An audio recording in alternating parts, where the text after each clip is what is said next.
before there were some concerns that some ministries and some of the regulatory agencies were kind of what's the word I'm looking for? Not enough coordination, too fragmented. Yeah. So now you have the Protected Areas Commission, the Geology and Mines Commission, the Guyana Forestry Commission, the Environmental Protection Agency, and I believe two others that I can't remember right now, coming under this umbrella, Ministry of Natural Resources and Environment. So there's more cohesiveness, there's more coordination, and better management of our resources. Thank you very much, ladies and gentlemen of the media. Thank you. We finished. Thank you very much.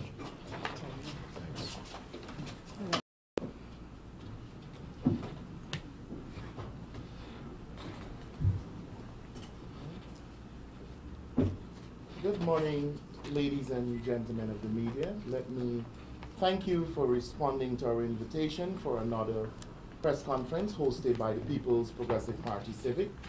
This morning, our panel will be expanding on aspects of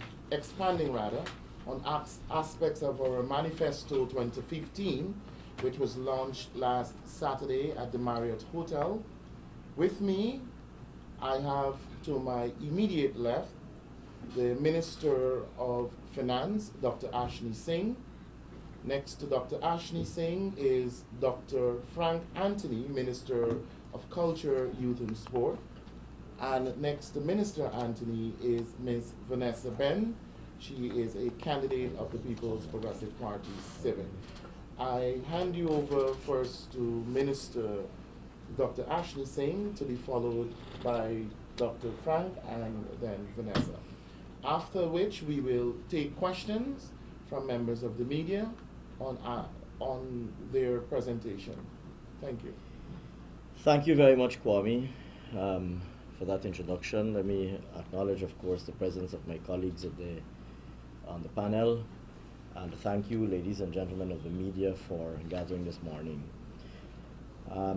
I meet you today very proud to be a member of the People's Progressive Party Civic list of candidates for the 2015 elections, and equally proud to be associated with the party's manifesto, which was launched just a few days ago under the title Guyana version 2.0. 2.0, 2.0 as would normally be said. I say this because the People's Progressive Party Civic comes to the electorate on the 11th of May with a truly diverse and representative list of candidates that, like I said, I consider myself privileged to be associated with. We go to the electorate equally so with a manifesto that is comprehensive, that is all-encompassing, that is internally consistent, that indeed in many respects is truly visionary, but at the same time that meets the test of practicality and the tests of practicality and implementability. Because what you have in the People's Progressive Party Civic Manifesto is almost is a structure that is built first of all on the party's philosophy, that is driven by our vision for the country, and that then has articulated detailed strategies, detailed policies, programs, and projects in each of the sectors that are relevant to our day-to-day lives, that comprise the totality of our policy commitment to the people of Guyana as we approach these elections. I believe that a detailed perusal of the manifesto will reflect that it is faithful to our party's commitment to be of service to the people of Guyana, that it aims at improving the lives of all of the people of Guyana. It aims to make Guyana a more prosperous country, and it aims to ensure that that prosperity, the benefits of that prosperity, reach each and every region, each and every part of Guyana, and indeed each and every person living in Guyana. I wouldn't pause at this point in time to address specific sectors. I suspect most of you are familiar with the manifesto. I would be happy to come back to take questions on any particular section of the manifesto if you wish. And of course, I'm joined by an eminently able panel, each of whom would have an overarching view of the manifesto, but in particular would have particular sectoral expertise as well. I emphasize the sincerity of the PPP's manifesto because, notwithstanding our incumbency, we have not made unrealistic or harebrained promises to the people of Guyana. There's nothing in this manifesto that is not implementable and that we will not implement. I highlight this because I believe it contrasts significantly with the manifesto or draft manifesto, whatever its status is. I don't think that status is quite clear as yet. But whatever the status is of that APNU AFC document, I believe the latest word is that it is leaked. I believe we're still awaiting a week and a half before the election their final manifesto. But so all that we have to work with is this allegedly leaked document. But I emphasize the sincerity and the internal consistency of our manifesto because these are characteristics that strikingly contrast with this allegedly leaked document that the APNU AFC has not yet disowned, but that indeed contains a number of extremely alarming pronouncements on it. And I'd be happy to elaborate on that during the question and answer period if it's a matter that would interest you. But I will thank you very much. Those would be my prefatory remarks. I'd be happy to take questions at the appropriate time. Dr. Anthony. Thank you very much, Kwame. My colleagues, Dr. Ashney Singh and Ms. Ben, members of the media. I too, like Dr. Singh, I think we have a very comprehensive manifesto, one that really would help to move the country forward, the various sectors forward. And in the area of culture, youth, and sport, for example, I think it is a manifesto that we'll see additional progress being made in these areas.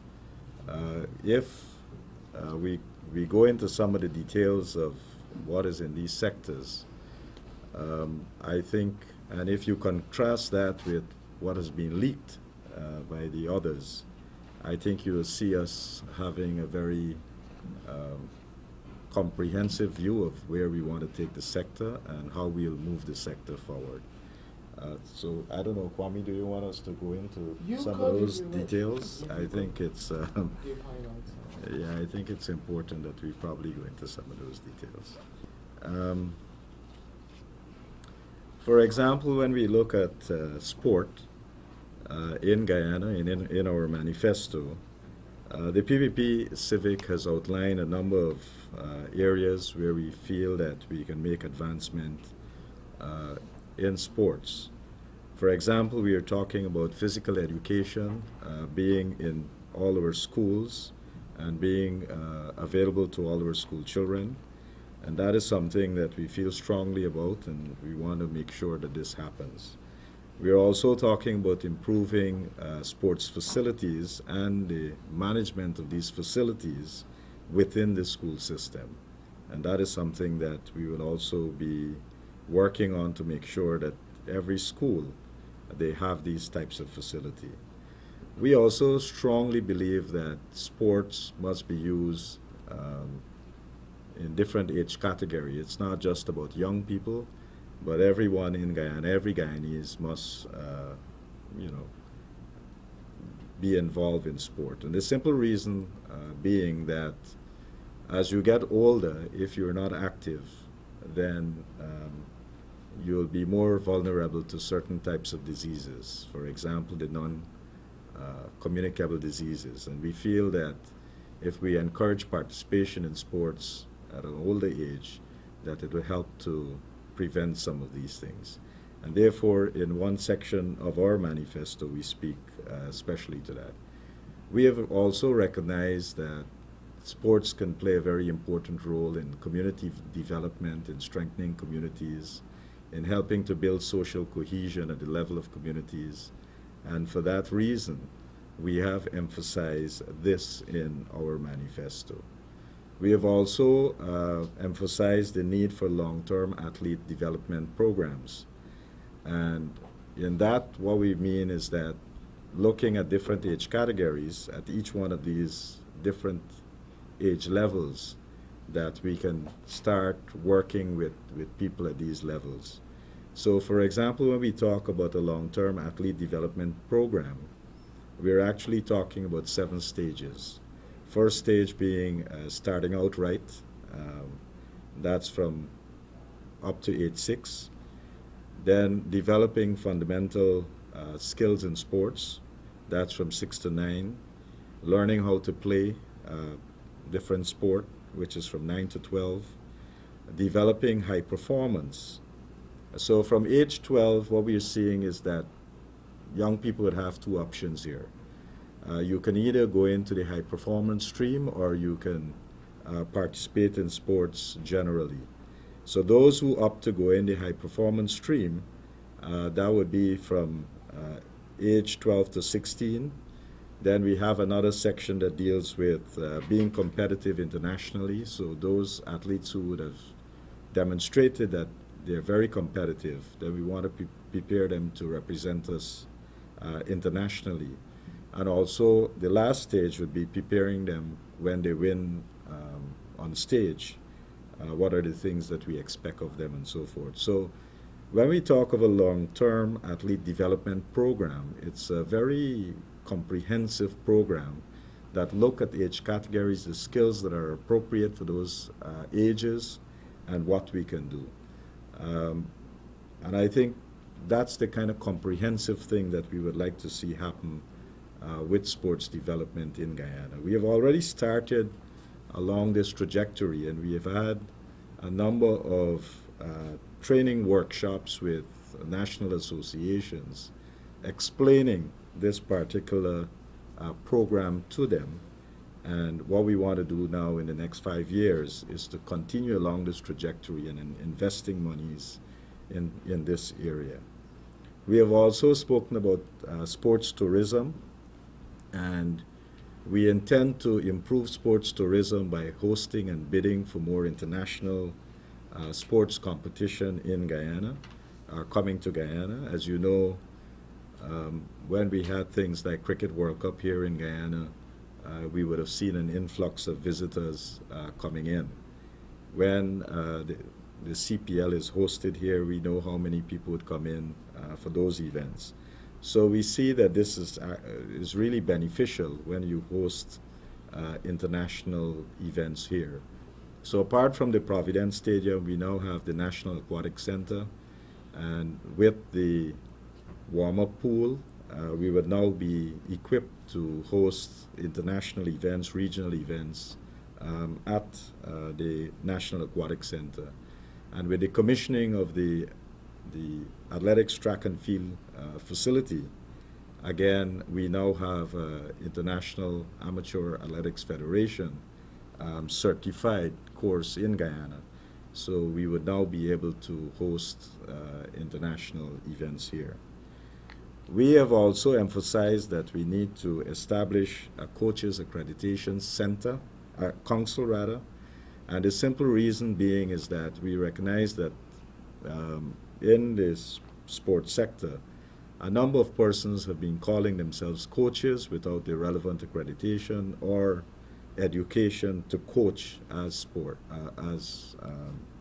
people in sports. So we're going to establish an accreditation council where we'll have a formal education process and certification so that persons who call themselves coaches are actually qualified to do the job that they say that is needed.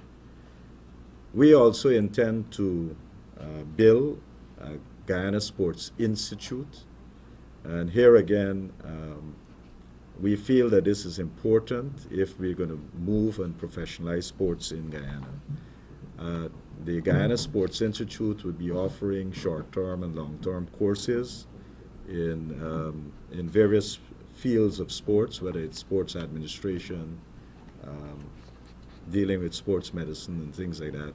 All of these courses would be offered In addition to that, they would offer coaches education at this particular facility. So we have a blueprint for that.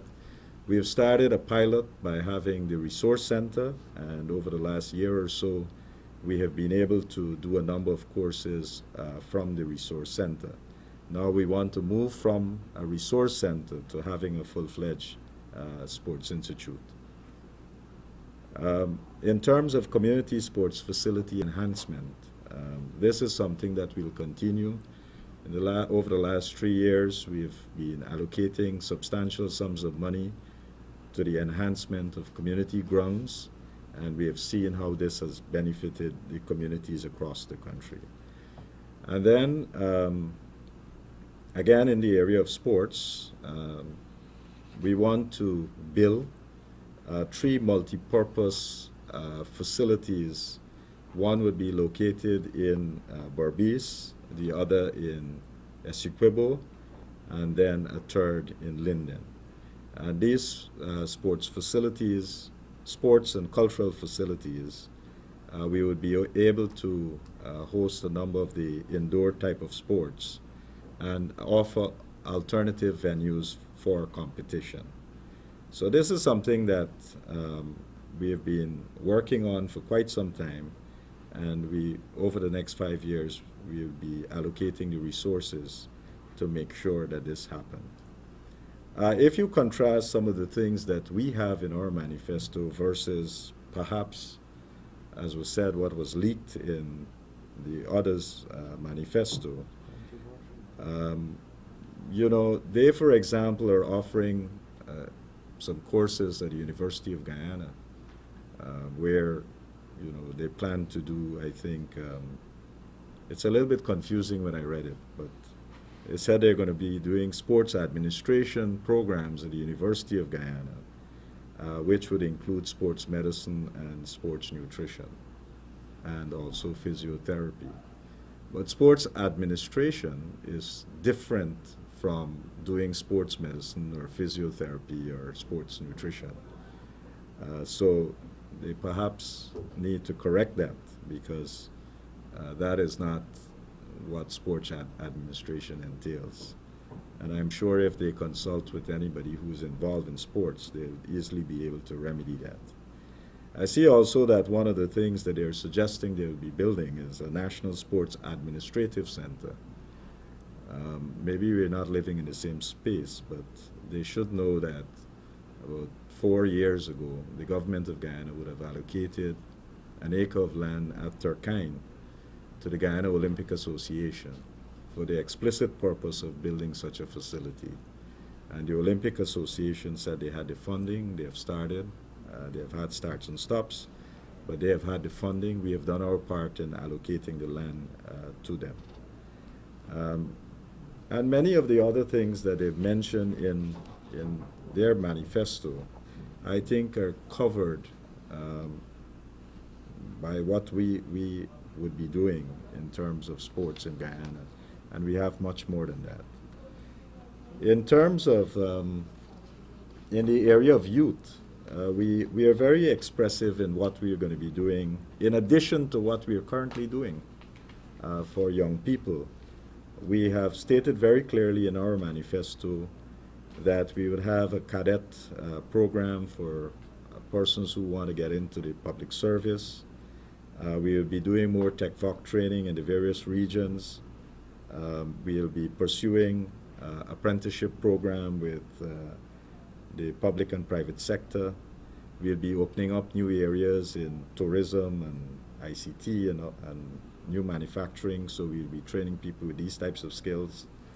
We'll be transitioning people from school to work through various apprenticeship programs.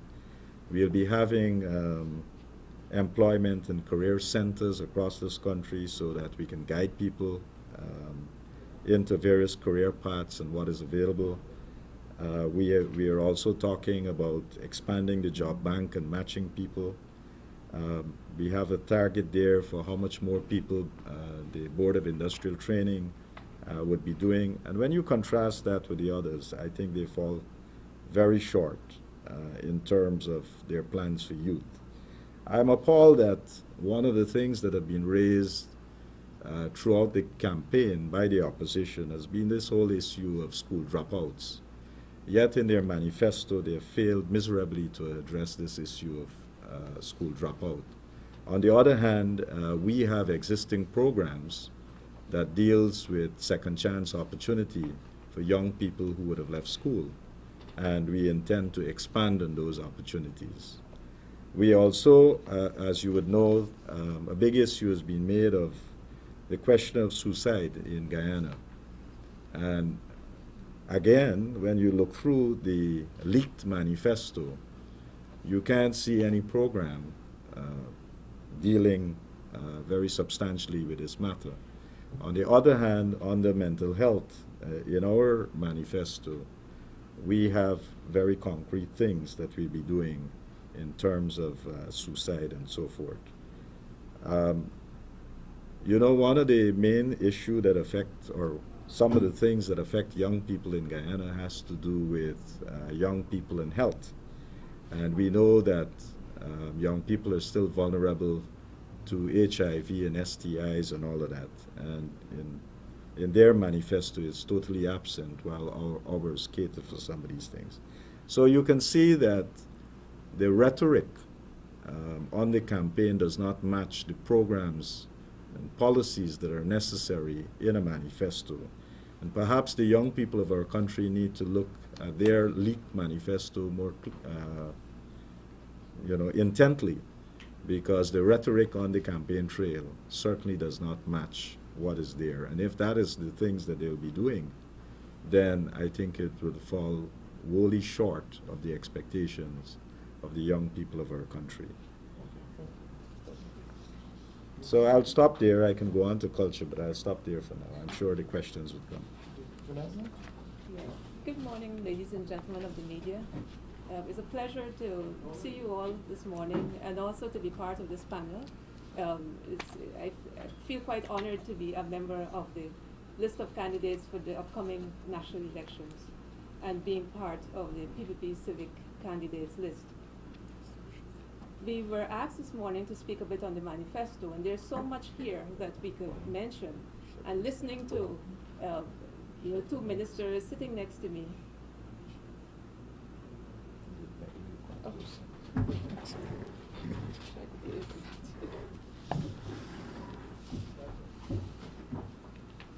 Okay, sorry. Yes, I was saying that I'm quite pleased and honored to be a candidate on the list of representatives for the People's Progressive Party Civic in these upcoming elections less than 2 weeks away. With regard to our manifesto, I think, and I know that it gives quite a holistic approach to all the issues that address all our Guyanese hopes, desires, aspirations, their well-being, and to support their livelihoods generally. In 1992, the People's Progressive Party went on a campaign, Time for Change, Time to Rebuild. It has been a long process. There have been many achievements. There's still much more to do. And I encourage everyone listening out there, and you, members of the media, to have a look at the manifesto, but in a broader sense. Look at the work that the government and its supporters have done over the past 22 plus years, and more recently in these past 3 years since the last elections, the achievements, and let us work together to promote our country's development.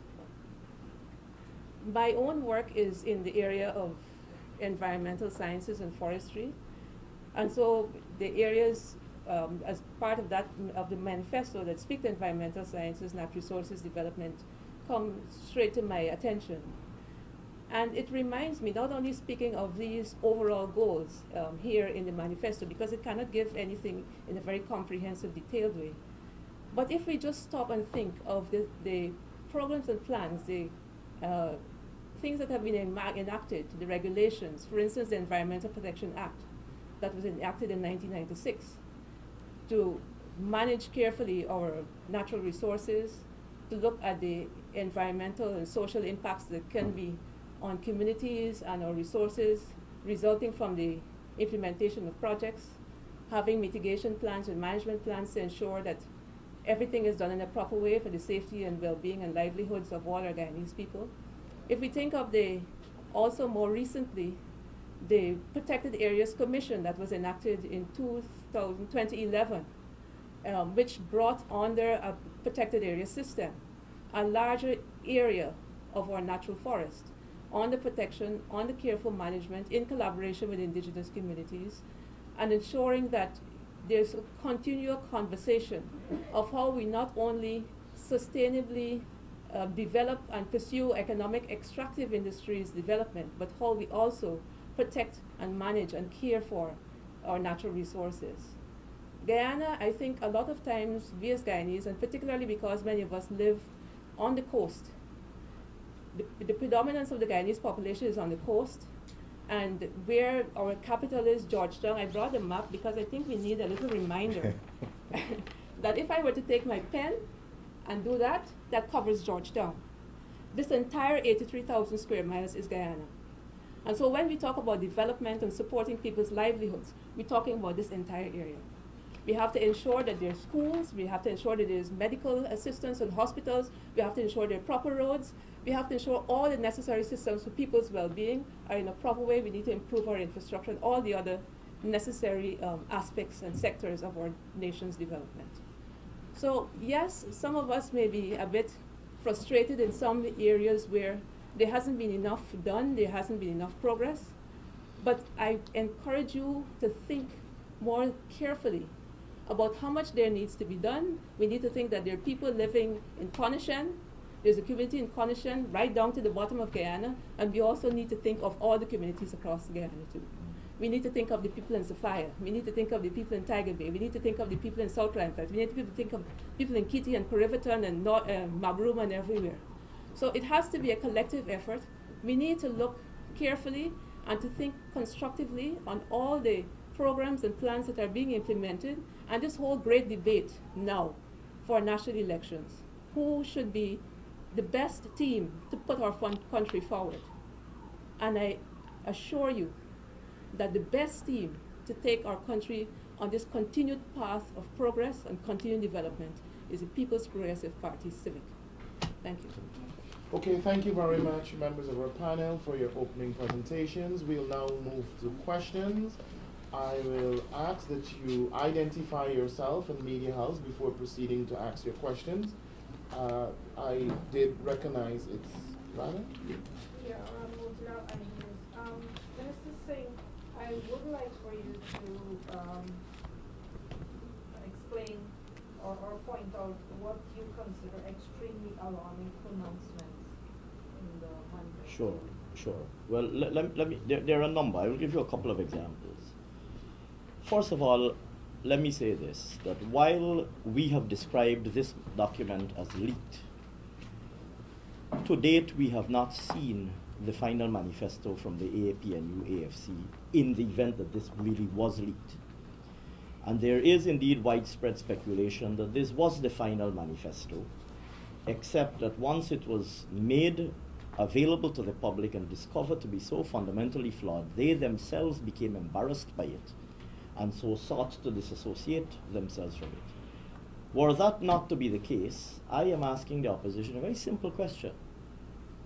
When will the nation see your final manifesto? We have seen how you will be distributing the spoils of power, but we have not seen as yet, and we are what, 10 days away, 12 days away from an election? Yeah. We're 11 or 12 days away from an election. And the APNU-AFC has not seen it fit to make available to Guyana a final manifesto. So for the time being, we have to work with this document, which incidentally was made available to the nation by a very credible media outlet, Demerara Waves no less. Mr. Dennis Chabral, of course, is a media practitioner for whom I have the greatest personal respect. This document was made available to the nation as a result of a story published by Demerara Waves no less. And I downloaded this document from a link provided to me by Demerara Waves. In addition, the APNU-AFC has been publishing full-page advertisements with extracts from this document, Yes. including a hyperlink that points to a manifesto website. So that comprises this document. So I am not quite so sure. I'm not so sure that this document was in fact leaked. But I want to highlight a couple of very simple but obvious contrasts between our manifesto and theirs to really make the point that they have, I say it's ominous because nothing in this document can be believed. Nothing in this APNU AFC document can be believed, and they have no intentions of implementing any of this. And I will give you perhaps two simple examples. First of all, they have said much about reduction of the powers of the presidency. Mr. Nagamootoo in particular, Mr. Granger has been interestingly quiet on reduction of the powers of the presidency.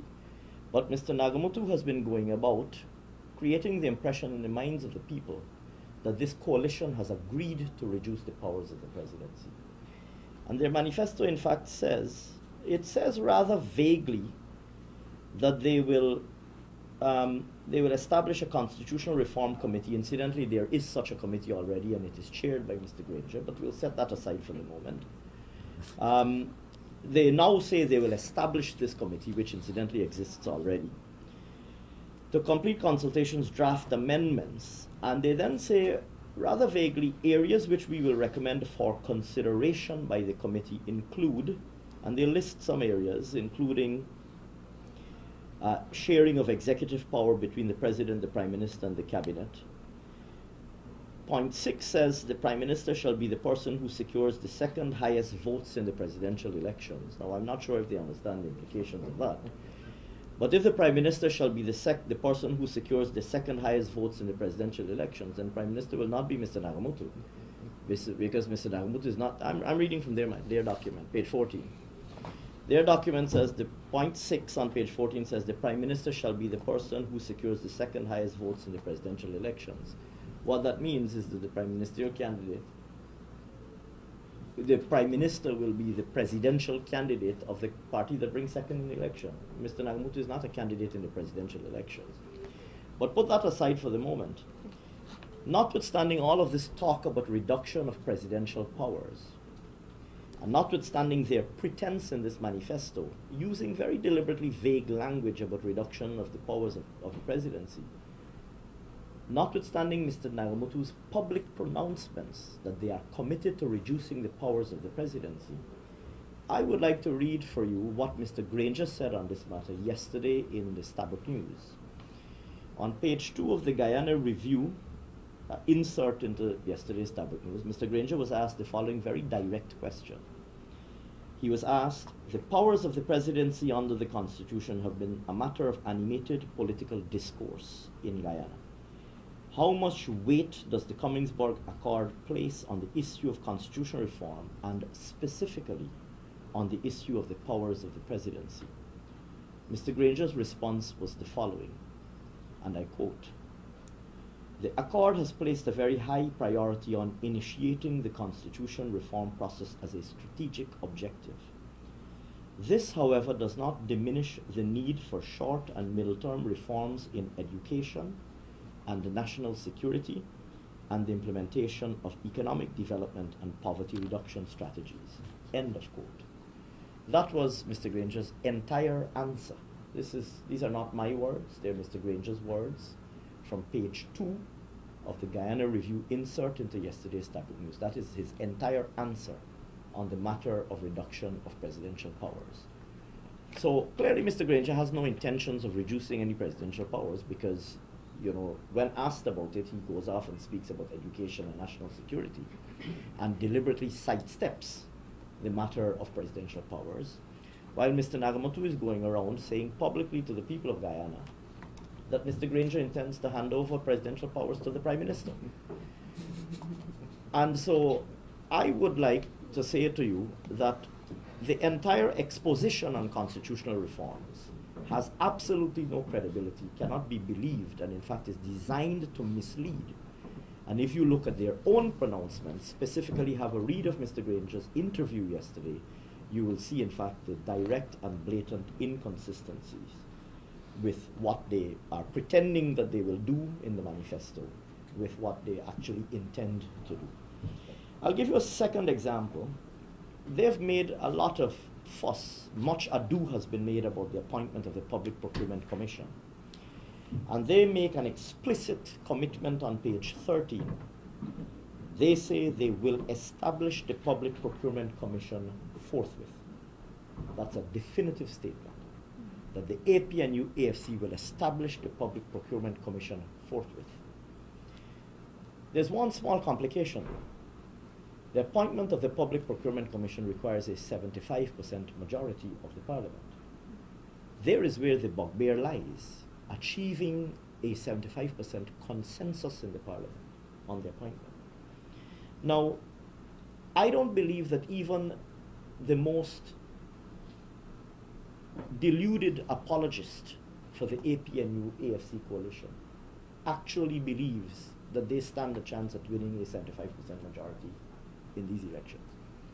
I don't believe that even the greatest of APNU AFC apologists, I don't believe that even Mr. Granger, Mr. Nagamutu will say to you they expect to win 75% majority, 75% of the vote. I don't believe that even their leadership expects that. So unless of course they intend to rig the elections. But that's a separate matter, of course. And so in the event that they will not win a 75% majority in the Parliament, I am curious to understand how exactly they intend to establish the public procurement forthwith. They know fully well that they will not win 75% majority of the vote. They know fully well that they need 75% to appoint the Public Procurement Commission, but yet they make this promise. Because just like everything else in their manifesto, they are just using glib words and goodies and what you might call fanciful promises that they have neither intention nor capability to deliver. Contrast what my party says on these matters. My party says we will appoint, and I'm turning here now to page 55 of our manifesto, we are very careful because we intend to honor the promises that we have made. We say we will appoint the Public Procurement Commission with the requisite parliamentary support, because we are not in the game of deceiving the people of Guyana, unlike the APNU AFC. The APNU AFC is in the game of deceiving the people of Guyana. We are not in the game of deceiving the people of Guyana, so we say clearly we will appoint the Public Procurement Commission with the requisite parliamentary support. I'll give you another example of the game of deception that they're playing. They claim that they are in support of the sugar industry. And Mr. Nagamutu in particular will go to the sugar producing areas and he will say that they will save the sugar industry. There's only one problem though. Page 30 of their manifesto says otherwise. Page 30 of their manifesto says the following, and I quote, "We believe that our sugar fields are tailor-made for aquaculture. The farming of tilapia is proving to be very lucrative. To destroy the sugar fields, which are in fact natural 10-acre ponds, most of which can be flooded by gravity, to level them for housing is foolhardy, in the face of the fact that they are complements of our ancestors' natural aquaculture ponds." Now, these are not PPP's words. They're not Donald Ramatar's words or Elizabeth Harper's words. They are the words of the APNU AFC saying clearly that the sugar fields in Guyana are tailor-made for aquaculture, and that the farming of tilapia is proving to be lucrative, and that it is foolhardy to use sugar fields for anything else, given that our sugarcane fields are, and I quote, natural aquaculture ponds. So, to the 16,000 sugar workers, they need to be definitive. If they believe that the sugar fields are natural aquaculture ponds, they need to come out and say exactly what they intend for the sugar industry. Do you believe that the sugar industry, the sugar fields are natural aquaculture ponds? The truth is, I don't think that they even know what they believe. I don't believe that up to now they have reached agreement on the simple matter of the role of the president. That is why they can't come out with a final. That is why they're busy running around. Nagamutu is saying one thing, Granger is saying another thing, and this document is saying a third set of things. I don't believe that they are even able to conclude a joint program, or else we would have seen it already.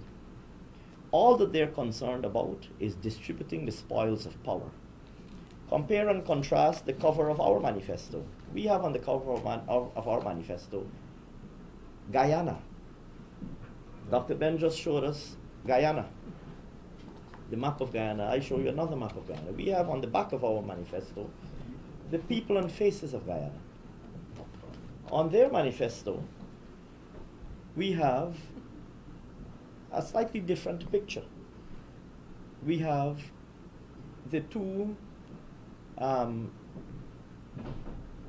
leaders of the APNU AFC who have focused all of their energies on distributing the spoils of power in the Commingsburg Accord, but who in fact do not see it fit as yet to come to the people of Guyana with a joint program, who do not see it fit up to now to articulate clearly if they will reduce the powers of presidency, tell the people of Guyana in a joint voice, tell the people of Guyana exactly which powers of the presidency you will reduce and how you will reduce them. Make that crystal clear to the people. Don't beat around the bush and tell us about defense and security and education. And even that they're not doing. And as a matter of fact, even Dr. Anthony quite correctly points out, even those areas, they're not clear and definitive on. And I could give you several other examples. I'll just give you two examples. If I were really to give you the example, we would spend the whole day here. And if a true dissection, I'm amazed and astonished that the media of Guyana, and I see many senior members of the media here who are very good friends of mine, and again, for whom I have the greatest of respect. I think the media needs to ask the APNU AFC, is this your manifesto? If it isn't, when will we see yours? The people of Guyana will be going to the polls in less than 2 weeks' time. The People's Progressive Party has said what we will do. And everything that we say we will do in this manifesto, we can do and we will do. I have given you examples in this manifesto of things they cannot do. They are promising things that require a 75% majority of the parliament, which they will not get. And even they will tell you that they will not get a 75% majority. So they have no intentions of doing anything that is contained in this document, whatever its status is. So I offer those rather as just a few examples. Were I could give you several others, but it would take considerable time. Okay. John Seal Vickery, Frontline News. Now, Mr. Anthony, you spoke about the issue of health and young people not being in the APNU manifesto, but don't you think that issues of crime, poverty, and unemployment are bigger issues that are affecting youth?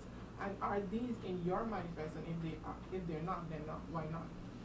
No, well, that's what we're saying. I mean, a big deal has been made of these issues. And here it is that within our manifesto, we have clearly focused on how we're going to transition young people from school to work. We have elaborated a set of measures, a set of programs, what we are going to do. It's very clear. When you contrast what we're proposing with what is in their leaked manifesto, we don't see what they're going to do for the young people of this country. There aren't much avenues to create jobs. So on one hand, you're saying there's unemployment, but you're not saying how you're going to employ these young people. On one hand, you're saying that they perhaps need more training. You're not elaborating on the kinds of training programs in the sectors for which you're going to train them. So ours are very clear. It's there, it's written, it's there, but theirs do not have that.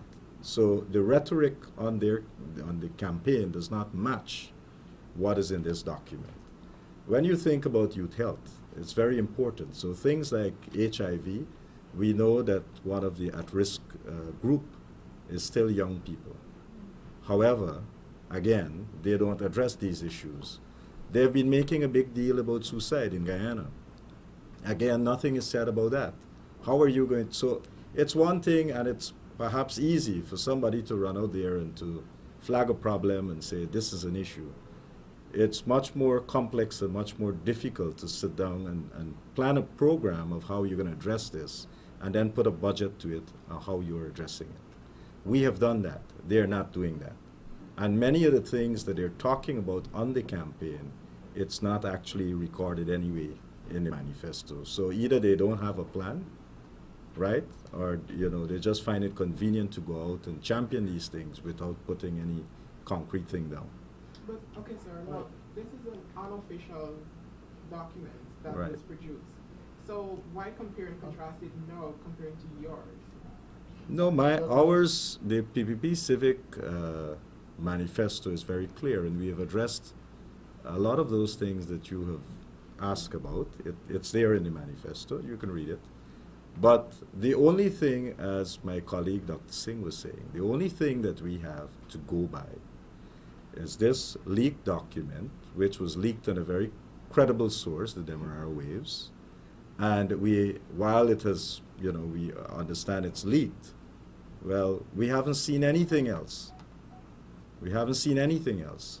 And more so, why we think that some of it might not be as leaked as they want it to be, is that, for example, in the area of sports, they have extracted some of the points from this leaked document and made it into a newspaper ad. And education. And many Right, other areas. and many other areas. So they've been extracting the same leaked document that we're saying that, you know, that's not the official thing, somehow, whatever. But that is appearing in APNU, AFC ads. So they got to decide, is it leak or not leak? Is it official, not official? Well, And if it's not official, why are you using it in your ads? well, I mean, I will say this. I mean, they like to speak about good governance. It is the ultimate insult to the electorate for a party to be going to national elections without having presented to the people of Guyana in a written document what your commitments are to that electorate. How can that be good? Is that the display of good governance that they're committed to practicing? You're going to a national election and you cannot, 10 days before an election, provide to the people of Guyana a formal written document that says what your policies are. This is an extremely poor display of any commitment to governance whatsoever. So what are the people of Guyana being asked to vote on? On the basis of their smiles and their constantly shifting campaign promises? Okay, but I'm not sure because this leak, what they call leaked document, came from an official in the APNU AFC from his email address. So you should check that out, see whether it's official or not. Yes, go ahead. Hannah Lonkin, HGP 19 News. To both ministers, when we look at voting trends in Guyana, do you think manifestos really play a major role in which party winning the election, against the fact that there are certain things in your last manifesto, I'm certain you can attest to, that you were not able to accomplish? I think some of those were attested to the fact that the opposition, the composition. What's the question? What's the question? I'm getting to the question, sir. Well, it's not a discourse. Please Please get to the question quickly. I'm making my point for you. Yeah. That's fine. Yeah. Yeah, Go ahead, sir. given the dispensation in the last parliament, you were not able to achieve everything you set out to. So that affected the outcome of the things you wanted in the manifesto. Do you think that voting trends really depend on the manifesto? And the other thing, you spoke about good governance and so on, and the APNU not providing the manifesto days before. But don't you think people are a little bit more concerned about when we look at the minister spending $2 million to fix their teeth and things like that? Don't you think those issues more or less like get people off more than a manifesto? Well, let me say this. In relation to, I maintain that the submission of a manifesto, the articulation of a clear set of policies to an electorate, I maintain is an extremely important part of the democratic electoral process. Yeah. I maintain equally that the articulation of this manifesto is not only about determining voting outcomes and influencing voting behavior. It is also, the manifesto is in some parts of the world described as the contract with the people. Yeah.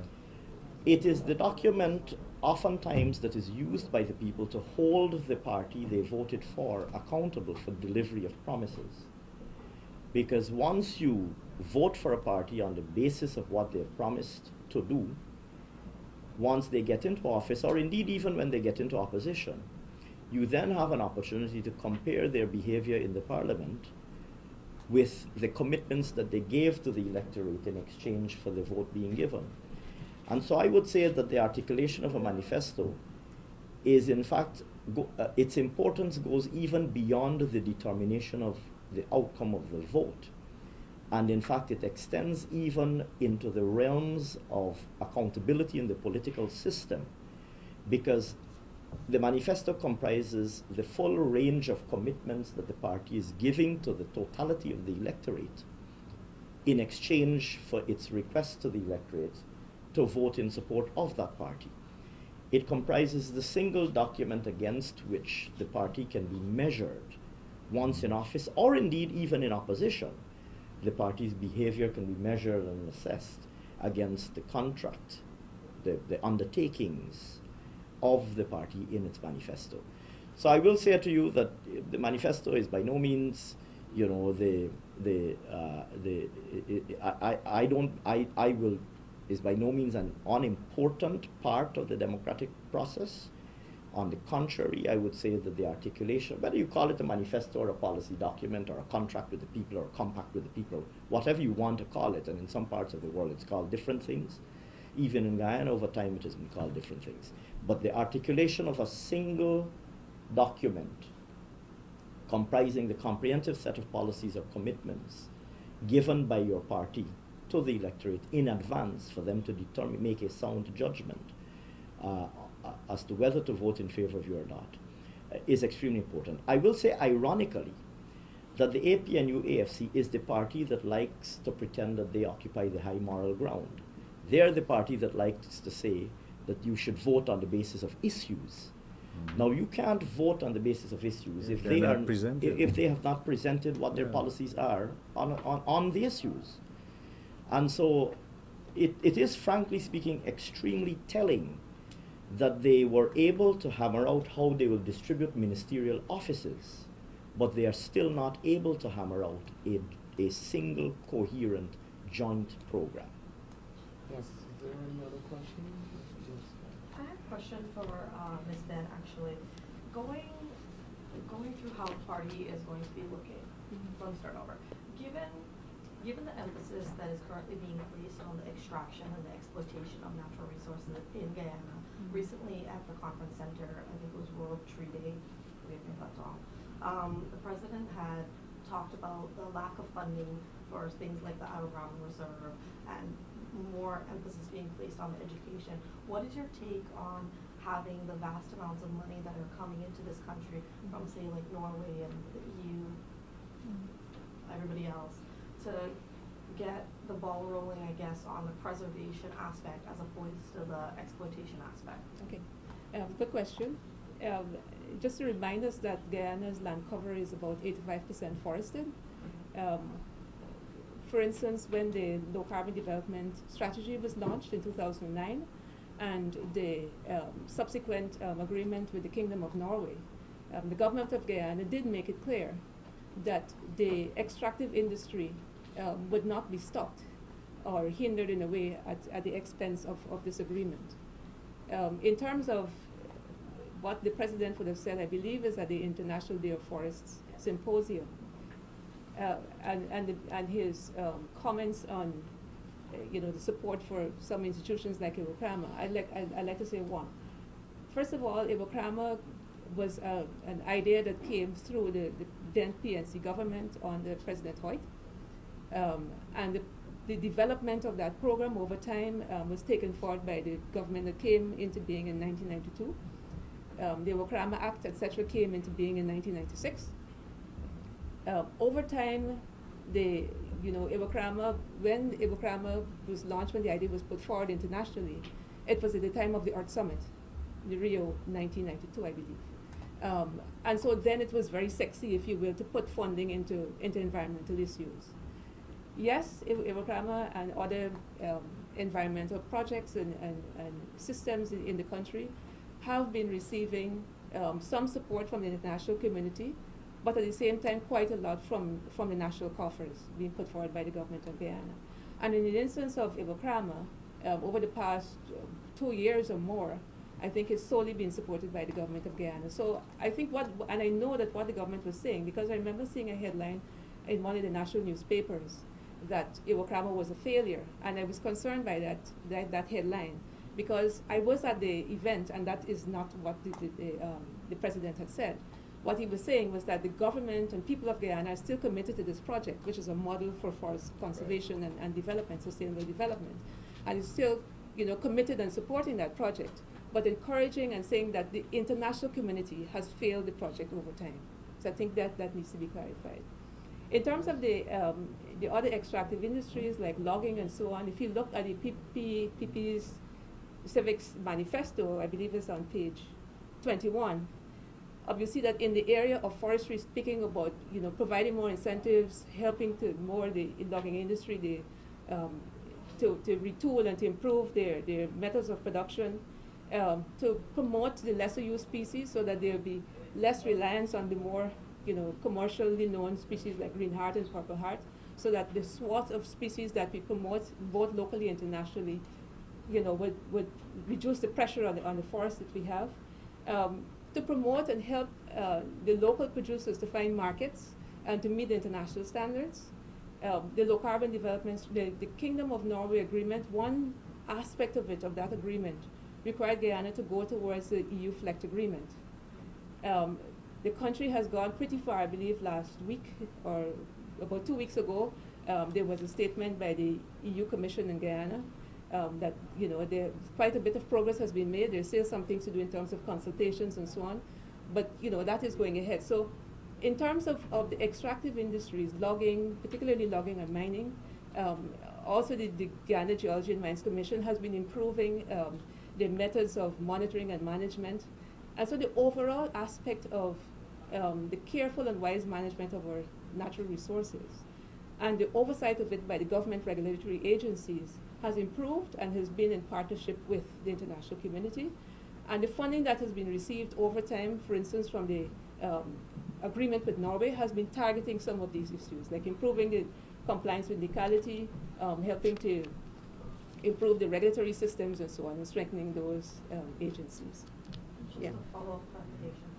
I understand what you're saying, and I know that you're saying that part of the agreement has the earmarkers in there to ensure that the extractive industry is going to perform in those industries. But getting back to when he was stating that the international community has failed some of the conservation initiatives, my question then is, how is the international community failing these initiatives? Don't we have a bigger part to play in our own conservation? Taking into account, I'm going back to Iwokrama, the research facility. Is there not a way to, the finance minister is here, I understand this is a PPP press conference, but is there not a way to ensure that when we're getting some of that funding, we put it into the conservation, and not just the conservation as it relates to the extractive industries, but as it relates to just conservation? Yes. Yes, indeed, and yes, it has. And first of all, I should say, because I do have a relationship with Iwokrama, I'm not speaking on behalf of Iwokrama, I'm speaking as a candidate of the PPP Civic List. The transference of funds and the support of conservation efforts in Guyana, if we look, I mentioned earlier of the Protected Areas Commission and the Protected Areas Act in 2011. Before, there was the Kaieteur National Park, which became a protected area, I think, in 1943. And then Iwokrama, after the offer by President Hoyt, it became enacted in 1996. Since then, there were no more protected areas. And if you look at the IT targets and so on, saying what percentage of each country should have a biodiversity area for protection of its flora and fauna, you would see that Guyana still at that time was not high enough and needed to do some more work. So in 2011, if you were to think back, in addition to the Kaieteur National Park and the Iwokrama Forest Reserve, there became the Kunuku Mountains Protected Area and the Shell Beach Protected Area. So in 2011, the government of Guyana has increased the percentage of Guyana's landmass into a protected area system. Support of that as well is critical through the formation of the Ministry of Natural Resources and Environment, which